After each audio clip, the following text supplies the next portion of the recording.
Hello and welcome to FPL Mate, your best mate for fantasy Premier League content for the 2023-24 season. My name is Dan and Buy, Sell, Keep, Avoid is back for another season. This time it is bigger and better than ever. We've made some serious improvements to this series, so if you do enjoy the new changes, please let me know by leaving a like on the video. And if you do like this content and want to see it every week, please do subscribe as well to get a little bit more of it.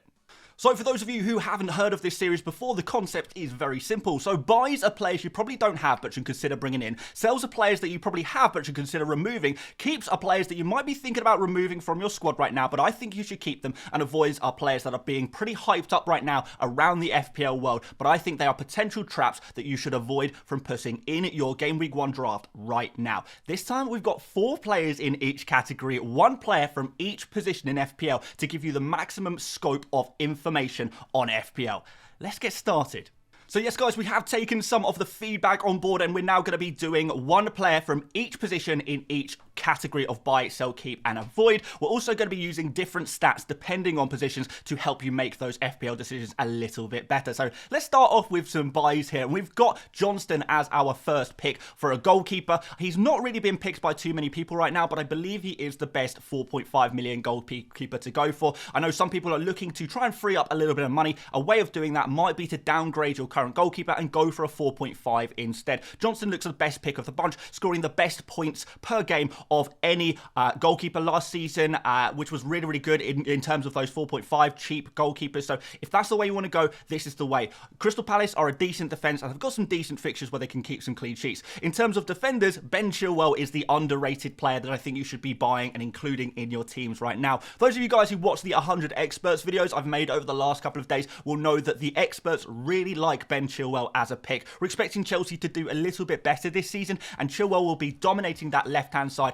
playing essentially as a left winger, where Reece James on the other side is actually going to be tucking in and playing a little bit more defensively. So Chilwell on set pieces, really far forward and potentially getting those goals as well as hopefully a few more clean sheets this year than last. Our attacking buys include James Maddison, a player who is looking really good in pre-season. He's playing essentially as a second striker under the new Spurs system. And if Harry Kane stays, and it looks like Harry Kane might stay at Spurs after all, Maddison's going to be able to provide plenty of chances for Kane. And Kane dropping deeper as he does is going to be creating chances for Maddison as well. Maddison is going to be a monster. He's going to be taking so many shots. We've already seen that in pre-season. That is his new role in this Spurs team, to play very far forward, take a lot of shots on, but also being able to create for the likes of Harry Kane is going to be really beneficial. I think Maddison could take a decent amount of set pieces as well in this team, which is very, very good to see. And forwards, well, Ollie Watkins seems to be the top forward to go for right now. He's looking really good in pre-season, scoring a lot of goals, and Aston Villa expected to have a really, really good season this year. They're possibly even going to kind of compete for Champions League, and they have Watkins at the helm of everything that they do. Really nice numbers from Watkins last season, scoring 15 goals and getting 8 assists. Even better after Emery took over. So in the new season, with those great fixtures coming up very, very soon, I think that Watkins could do really, really well and dominate the Premier League season. Maybe even a 20-goal season for him. Let's wait and see. Okay, these are the players you need to be selling, removing from your current FPL drafts. Ramsdale is my first pick because I feel like with Raya coming into the Arsenal team, it looks like that deal is going to happen at one point or another. Ramsdale could find himself out of the Arsenal starting 11 very soon. Probably won't happen in Game Week 1, maybe not even Game Week 2, but he is going to become a risky pick. And there's no point in taking that risk. You may as well go for an Arsenal defender instead. And Gabriel is my pick of the Arsenal defender. So would not be looking to go for Ramsdale. If you want to 5 million goalkeeper, Onana is the play, and I definitely do like Johnston for a 4.5 million goalkeeper as well. In terms of sales, Trippier is your man. He's really one of the most popular defenders in FPL right now, but you can see that none of the top FPL managers are picking Trippier, and for good reason. These fixtures are horrible, and Trippier has had a huge price hike to 6.5 million from 5 million last year, so a very much an increased price with some horrible fixtures. There is no doubt in my mind that Trippier will become a part of our plans at some point in the season, but Game Week 1 is just not the play. So sell Trippier, remove him from your squad right now because he's just not the one. The midfield sell right now, I think, is Enciso. I feel like with Kudus possibly coming to Brighton, that deal looks like it's going to happen. That's really going to damage Enciso's chances of minutes. You've got Lallana at the club as well. And it actually looks like João Pedro might be the starting central attacking midfielder playing behind the striker. So where does Enciso fit in Brighton's plans? Well, I'm not really sure. So despite some really good numbers and does really well whenever he's on the pitch, I'm not actually convinced that he will get enough game time to get the attacking returns that we all want from him. So amazing fixtures from Brighton, but Enciso has to be on the pitch in order to get the goal returns. And yeah, I just can't see that happening too often. He's not going to get enough minutes to really justify picking him. So I appreciate people looking for that cheap 5.5 million midfielder. I don't think Enciso is the play there. I would be looking to upgrade him to a 6.5 million midfielder where there's a lot more value. And Nkunku has unfortunately been ruled out for at least a couple of months. So he is not going to be in the Chelsea side for months. So if you have Nkunku in your team right now thinking maybe he comes in for the Liverpool game, maybe he comes in up by game week 2 or 3, unfortunately that is just not going to happen. So we are going to need to remove Nkunku from our squads. Like I say, I do really like Watkins as a pick. Jackson is there as well, but I wonder if Jackson's kind of appeal has been diminished just a little bit without Nkunku creating for him, being around him. I don't know, maybe Jackson is not as appealing as he was before either. So it seems like the forwards to go for right now are not going to be Nkunku. It is going to be Ollie Watkins. He seems to be the hype pick right now that looks really good. Okay, here are some keeps and plays that I think you should retain in your Game Week 1 drafts. Keep them in there. I don't think you need to worry about them or remove them. Onana, first of all, very safe 5 million goalkeeper. So if you've already got Onana, if you've already planned to go into the start of the season with a 5 million goalkeeper, I think you are going very well with Onana. If you do need to downgrade him to a 4.5 in Johnston, then that's fair enough. But if you've got Onana and your squad is settled, I would definitely be looking to keep him. I think you could have a good season, maybe able to get some saves and bonus points. And the Wolves games and the Nottingham Forest games in the opening 4 look like good opportunities for clean sheets as well for Manchester United, and they're a good defence in general. We've also got Estupiñán as the keep player here, obviously the most popular player in FPL in terms of defenders right now, and yeah, I've seen a few people maybe toying with the idea of removing him or maybe going for Steele or Verbruggen as their kind of Brighton defender. I don't really like that. I think for 5 million, Estupiñán, with the numbers he's provided, you guys can see that he got goals, he got assists last year, was looking really good, was getting bonus points, and for which is quite rare in the Brighton team. We actually have a player in Estupiñán who is capable of getting attacking returns and is also pretty nailed on, whereas there's going to be a lot of rotation for Brighton this year, but Estupiñán seems to be dominating that left-back position. So I feel like you've got a safe pick who, yes, is a defender, but is also capable of getting attacking returns in these easy fixtures to start the season off.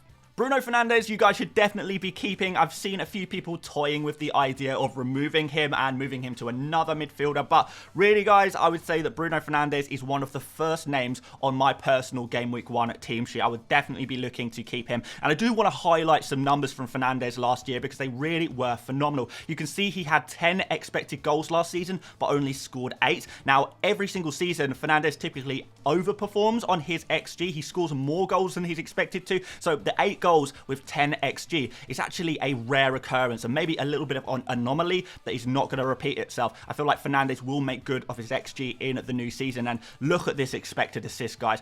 18 expected assists last season and he only got 9 assists. There is no way a player could be this creative and not get more assists than he did last year. And I think with Højlund coming in as the striker rather than Weghorst, maybe that's going to be improving Bruno Fernandes' opportunities for his teammates to really capitalize on the chances that he's creating. Also, Man United didn't really get penalties last year at all. They only got 3 penalties, so Bruno Fernandes was not able to get those penalty goals either as easily. So if we get a few more penalties as is expected, then that's going to be good. Bruno Fernandes is also a 90-minute player, and 90 minutes this season with the new additional time rule is going to be more like 110 minutes. So we could get Bruno Fernandes being on the pitch, creating, scoring goals, opportunities for penalties and set pieces for 110 minutes. And I feel like that is going to be invaluable. We've also got Erling Haaland as a keep, and I know this seems obvious to a lot of people, but I've actually seen a real trend recently of people removing Haaland to bring in the likes of Kane and Salah into their team.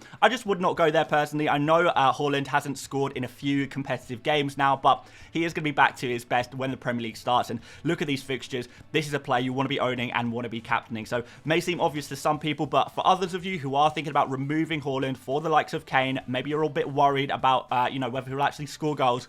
He will. This guy's a machine. He will do the business. And finally, some avoids. No doubt that I'm putting Pickford in this category. I've kind of mentioned this a few times before on this channel over the last month or so. But yeah, Pickford is just a player who a lot of people are picking for their goalkeeper that I'm just not too keen on. Fair enough, he has good fixtures there, but Everton typically have just not been doing too well. They do concede a lot of goals. Even after Sean Dyche took over last year, it was still pretty poor numbers across the board for the Everton defence. So they weren't doing too well in general. Pickford actually one of the lowest scoring goalkeepers in the entirety of the Premier League per start. So yeah, really, he's going to be one of the bottom pile goalkeepers based on last season's data. And I know some people will say, well, maybe Sean Dyche will turn things around. Maybe Everton will have a better season. Maybe Pickford's going to make some saves and get some bonus points. Yes, it's definitely possible, but that is speculation. And I don't like doing speculation on this channel. I want to see evidence for a player and their ability to do well in FPL. And I've just not getting that from Pickford. Zinchenko's also got to be a void as well, because I don't think he's going to be available for game week 1. I feel like he will be a player that will play no minutes, may get off the bench if he's even on the bench, but it's going to be Jurrien Timber playing on the left side of defence for Arsenal at the start of the season. So anyone planning on using Zinchenko as their Jesus replacement, I guess, in terms of their 3 Arsenal players, I would not be looking at Zinchenko. Just stick with the tried and tested Gabriel, who actually puts up slightly better numbers than Zinchenko anyway. So feel like Gabriel's the better pick just in general. So go for him. Do not go for Zinchenko. Not yet, anyway. And 2 more players to finish you off. McAllister is going to be an avoid. Yeah, he's just not going to be the same player as he was last year. For Brighton, he played behind the striker, so he was getting lots of opportunities in the box to score goals, to shoot, and also he was on penalties and he was on set pieces as well. So a lot of his goals and assists were from positions that he won't necessarily be occupying for Liverpool in the new season. In fact, not only are we expecting McAllister to play in midfield, but he could even start the season in defensive midfield because of Liverpool's kind of lack of defensive midfield options for the start of the season. So McAllister might not be able to get as many FPL points as he did last season. So really good last year, but the new team playing in a new position on no set pieces anymore, that's going to make a real difference for his opportunities to get points. So not a pick for me. I would be looking to avoid him, even if you love him as a player. I mean, I do too, but just not for FPL, unfortunately. And Ferguson is another one of those avoids. I feel like some people are looking for a cheaper forward to go for. João Pedro would be my pick at this kind of price range. You can get Pedro for 5.5 million. But the reason why Ferguson is an avoid, despite his great ability and high ceiling, is because he is going to be rotated heavily. And that's not just me saying that. He said it himself. He said in an interview that we are expecting heavy rotation for the Brighton forwards. And I think Welbeck, based on the last couple of pre-season games, I think Welbeck is probably going to start the first game against Luton. So you have an amazing fixture. You want to take advantage of that with a player like Ferguson, and he may not even start the game. So that's going to be a difficult problem, I guess. So yeah, Ferguson, just like in CISO, is just too much of a rotation risk to be worth going for in these initial fixtures. And by the time he may be able to get himself nailed on, well, Brighton's fixtures might look terrible by that point anyway. So he's just going to be an avoid for me straight up. So those are my buy, sell, keeps and avoids for Game Week 1. As we move into Game Week 2, things are going to be working a little bit differently, as we'll be using transfer trends to try and decide who should go in each category. It's a little bit difficult in pre-season because I guess avoids are kind of like sells and buys are kind of like keeps in the same way, because we've got unlimited transfers for our Game Week 1 squads, right? So we can make as many moves as we like. But hopefully this will make a little bit more sense as we go into Game Week 2. But I want to say, guys, hopefully you did enjoy the new changes to the new season, using every position and using different stats as well in every category, and trying to keep things a little bit more concise as well. More data, more players. I think we've improved the series, but if there's anything else I can do to make things even better, please do let me know. And if you're just enjoying what we've got right now, leave a like and let me know that this is we're onto a good thing here. So yeah, thanks for watching this one. Don't forget, guys, you can still get 50% off your Fantasy Football Hub membership. Click the link in the description. Every bit of data in this video I got from the Fantasy Football Hub website. So the tools they have right there are absolutely invaluable for making those key FPL decisions. So yeah, go check it out. And you can also get your money back if you do not win your mini league this year. So a deal you do not want to miss out on. You've got to sign up before the Game Week 1 deadline in order to get that deal, though, guys. So hurry up, make sure you are doing that. But aside from that, make sure that you're subscribed, guys. Plenty more content to come on the channel before the Game Week deadline, Game Week 1 deadline. I'm really excited. I hope you guys are too. But that's it from me today. Thank you so much for watching once again, and I will see you later, mates. Bye-bye.